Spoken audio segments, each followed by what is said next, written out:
Mulia Tangga.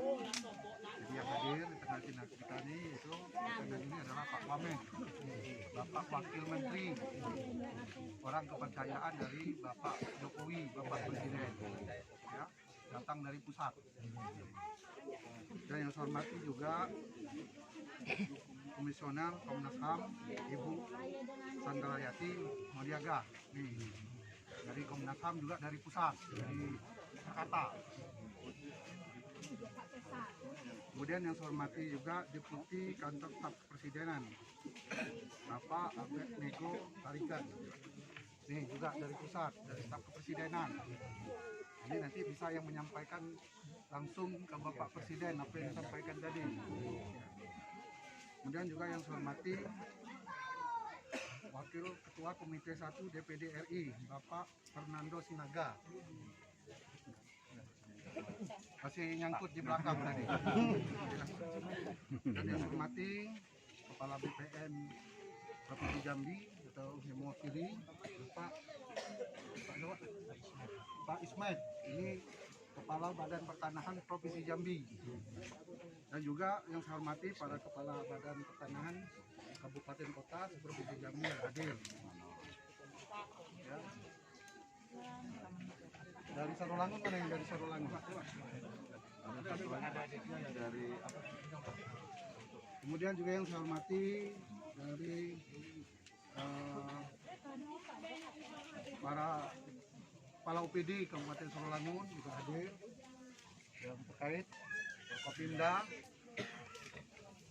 Bapak Ibu dari Ketua Temenggung yang saya hormati, dan Bapak Ibu seluruh suku anak dalam yang saya cintai.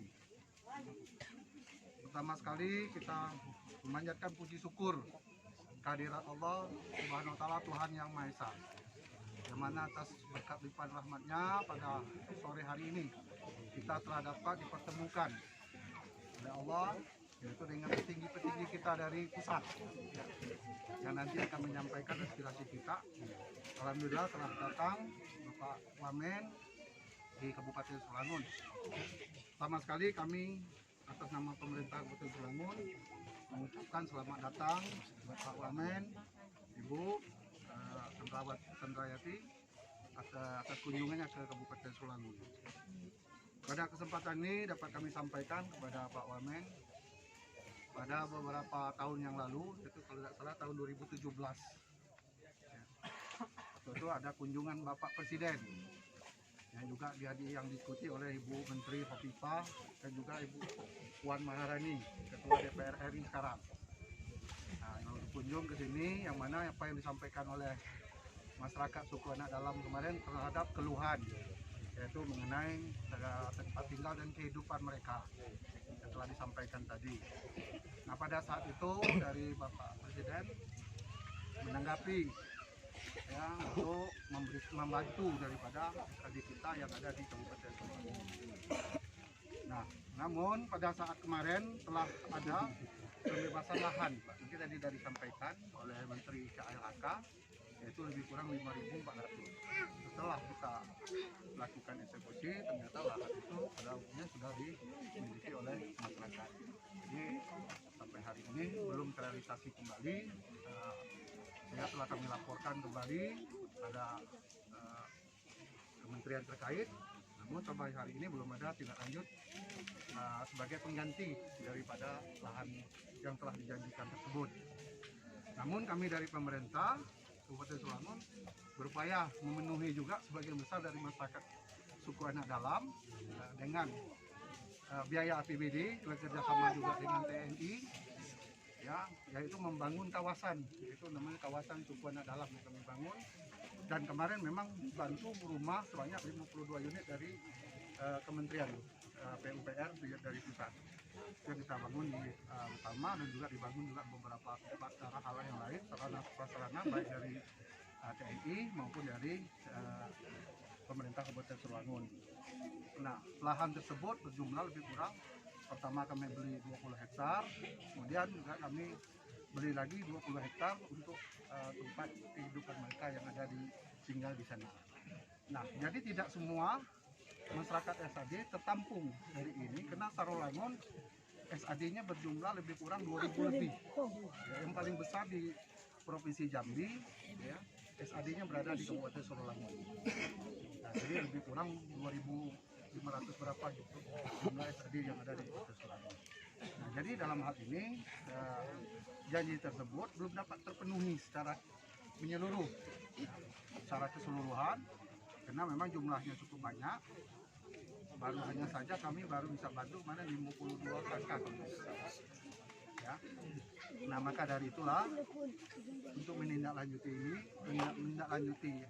daripada apa yang dijanjikan Bapak Presiden, maka kami berharap pada hari ini Bapak Wamen yang telah datang langsung meninjau langsung apa yang menjadi keluhan tadi yang disampaikan oleh Pak Purba, ya. Pak Purba tadi tidak dapat bisa terpenuhi. Samping itu kami juga sudah melakukan EKTP, ya, terhadap suku anak dalam. Sebab kita tahu selama ini suku anak dalam kita ini tidak mendapat bantuan dari sosial karena salah satu syarat harus ada memiliki kartu identitas. Kalau tanpa identitas tentu mereka kan tidak dapat. Nah, maka kami kemarin dari pemerintah Kabupaten Sorolangun telah melakukan upaya EKTP. Ya, kami itulah yang kami gerakan kepada itu tuntutan itu damarnya apa itu segala macam pencarian anak suku dalam sudah menghabiskan karena hutan sudah habis dimanapun anak suku dalam kehidupan dan kesulitan. Jadi untuk masyarakat anak suku dalam tidak ada mata pencarian lagi karena hutan itu sudah habis semua.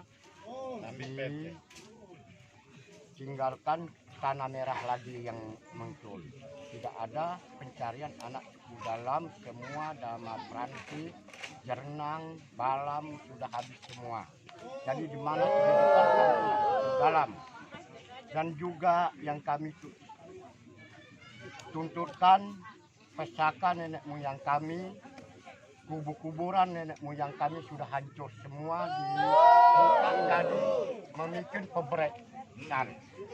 Itu pas dalam di pebrekan itu pas kuburan nenek aku asli. Nah, itu sudah dihancurkan. Apalagi cuma hutan rimba. Hutan rimba sudah hancur semua, jadi di mana positif anak suku dalam kehidupan akan menyusahkan. Nah, jadi harus pemerintah berpikir dengan panjang-panjangnya untuk kehidupan anak suku dalam itu bagaimana untuk mata pencarian.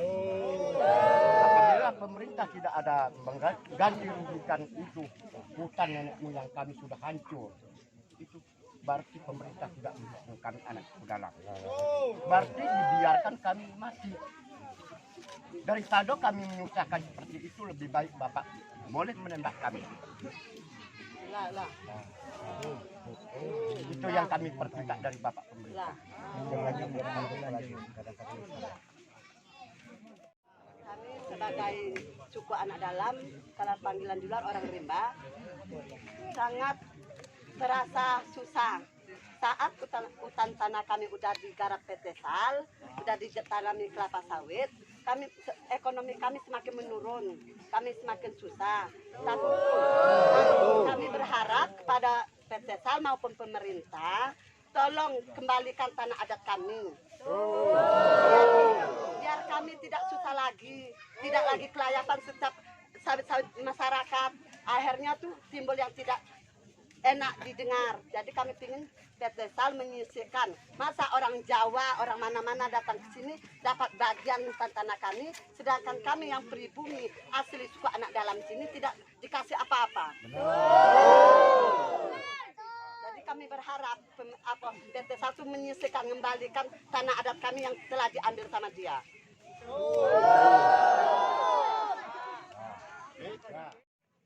Itu mulai kita mengacu pada tentang yang hak-hak dan dituntut oleh masyarakat. Tapi selama itu kemana pun kita mengacung dia itu bisa kadangnya ngelak-ngelakkan yang dia bawa pangkat dia bawa itu bisa ngelak-ngelak, tidak bisa mungkin menampung, belum ada waktunya menampung pada laporan kita. Nah, selalu kami anak suku dalam itu selalu berdoa, meskipun bukan agama Islam, tapi selalu kami berdoa. Macam mana lah, kapan lah ketemu pada Raja Godong, orang yang mencari, tukang mencari salah dengan benar. Apa memang benar? Apa memang salah anak suku dalam itu mencari menyaring salah benarnya. Jadi kini itu kebetulan memang itu ada rezeki dalam hari ini ketemu Bapak yang paling atayan untuk yang menyaring salah dan benar.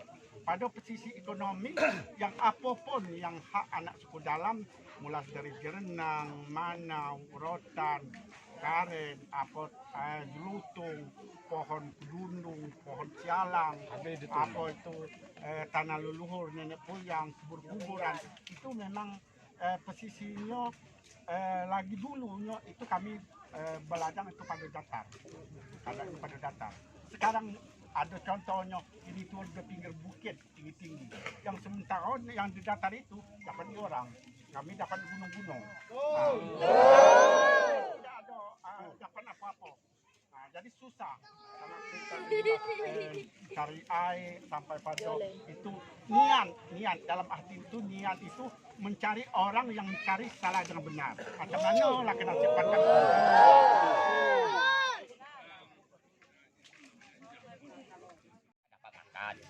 Kami mikirkan anak Iko kalau lah berkembang, di mana letaknya.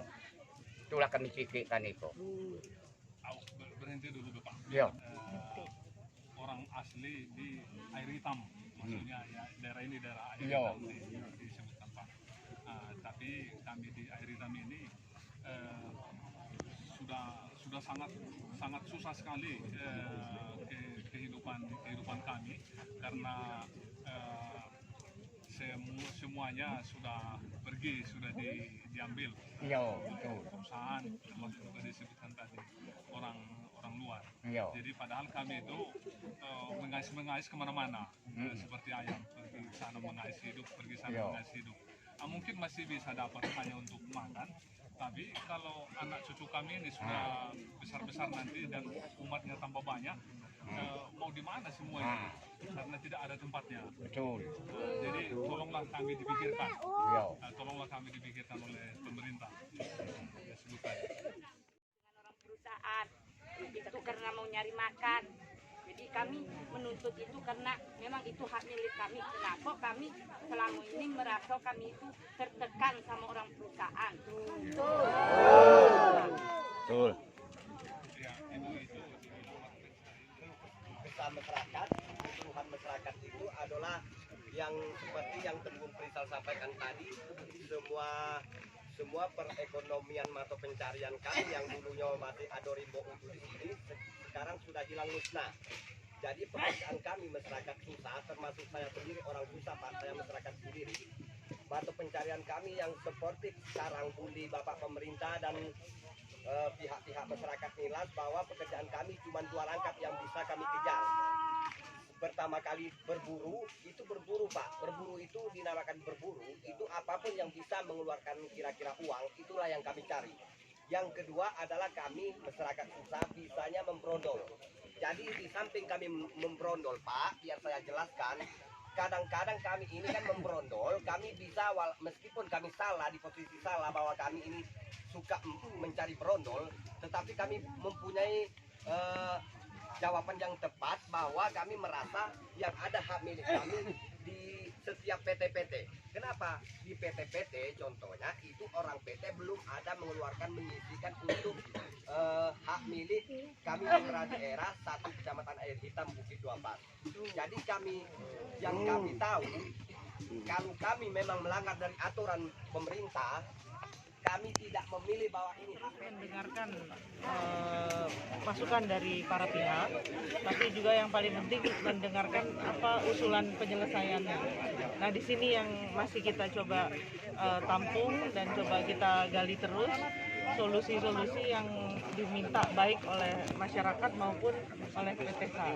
Upaya apa Bu yang akan dilakukan oleh Komnas sendiri untuk permasalahan ini? Ya, Komnas masih harus mengumpulkan karena kan yang namanya mediasi itu kan harus kesepakatan para pihak. Jadi tentunya apa yang diminta warga disampaikan kepada perusahaan, apa yang disetujui perusahaan disampaikan ke warga. Ini masih bolak-balik.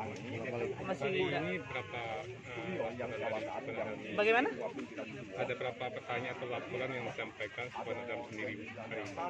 Apa aja disampaikan? Enggak ada. Jadi ini kan satu kesatuan mereka. Ini kan satu kelompok orang rimba di air hitam, di air hitam. Itu satu kelompok yang menyampaikan permohonan ke Komnas untuk jadi mediasi pada tahun 2019. Jadi permintaannya udah lama. Cuman karena pandemi yang menjadi Komnas HAM turun ke sini dalam kapasitas menyikapi seperti apa laporannya?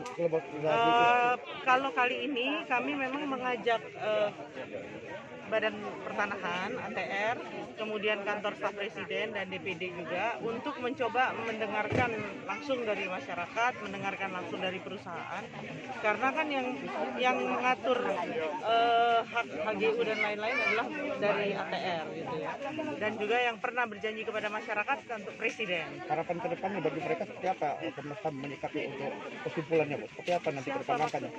Dari titik laporan yang akan ditangani oleh Komnas dalam persoalan ini. Ini telah berkepanjangan. Maaf Pak. Jadi yang namanya proses mediasi itu memang panjang, ada yang sampai 5 tahun, 10 tahun. Kami juga maunya cepat kalau para pihak bisa cepat-cepat.